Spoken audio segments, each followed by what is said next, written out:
Hey guys, welcome back to my channel. There is so much confusion about whether you should focus on calories or macros in order for you to lose weight, and so I am here to squash the debate and help you make that decision for your weight loss. If you like this type of content, don't forget to hit that like button as well as subscribe to the channel and leave a comment of what you'd like to use, whether it's calorie counting or counting macros in order to help you lose weight. First, we're gonna tackle calories. Now, calories are just a unit of energy. Your body uses that energy in order to help you do daily functions, and that would be such as brushing your teeth, breathing, even eating burns calories. But when you're talking about weight loss, you must be in a caloric deficit, meaning that you are consuming less calories than what you're taking in. Now, for you to even figure out how to be in a caloric deficit, you first need to know how many calories you burn in a regular day. And this is what is known as your basal metabolic rate. There are plenty of online calculators that you can use. Now, for me to be more accurate, I would actually recommend you get a metabolism test. This is something that is completely new for me. I did a lot of research about this. What's really helpful about a metabolism test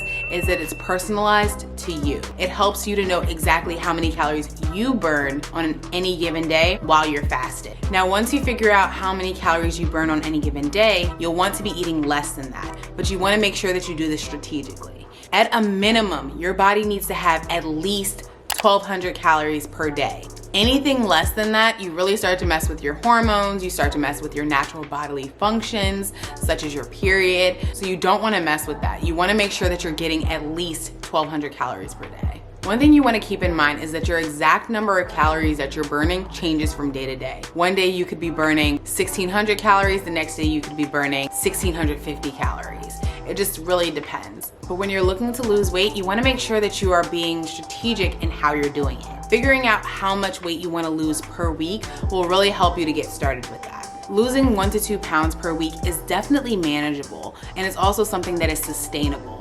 Losing 5 pounds per week or losing 10 pounds per week is not sustainable weight loss. And most likely the weight that you're losing in that 1 week is either you doing something extremely drastic or it's just water weight that you're losing. Losing 1 to 2 pounds per week is something that you can calculate, but it also is something that your body can naturally adjust to and have you at that lower weight for longer. All right, now let's do some calculations. If you're looking to lose 1 pound per week, you'll need to be in a caloric deficit of at least 500 calories per day. This can come in the form of you eating less calories, but it can also come in the form of you working out and burning off a certain amount of calories as well. Keep in mind that strength training actually burns less calories than cardio, but strength training has your body burning calories for a longer period of time post-workout. If your basal metabolic rate is 2,000 calories, then consuming 1,500 calories per day with that caloric deficit of 500 calories will help you to lose 1 pound per week. This does not include any additional exercising that you may be doing.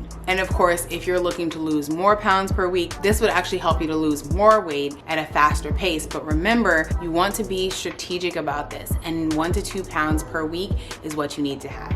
And when you're doing certain workouts like strength training, you want to make sure that you're building back muscle with nutrition. So yes, you may be consuming less calories, but you want to make sure that you're having strategic calories that will help you with that muscle recovery. So macronutrients, also known as macros, are really just protein, carbohydrates, and fat. Proteins are typically vegetables, meat, fish, and dairy. Carbs can be in fruits as well as grains, different types of wheat, and fats can typically be found in different types of fruit, like avocado, as well as nuts and cheeses. Now, carbs and fats tend to get a bad rep, but really you need all three in order for your body to be in balance. And there are specific percentages that your body needs to be in order for it to maintain that balance. What I love is that your body can be in certain ranges depending on what your goals are. For example, when I'm training for a half marathon, I'm eating a lot more carbs than when I'm not training. And when I'm doing my strength training, then I'm eating a lot more protein. Now keep in mind that no matter what, you still want to hit the minimum amount for your ranges. And this is no matter what type of eating plan that you're on. Please do not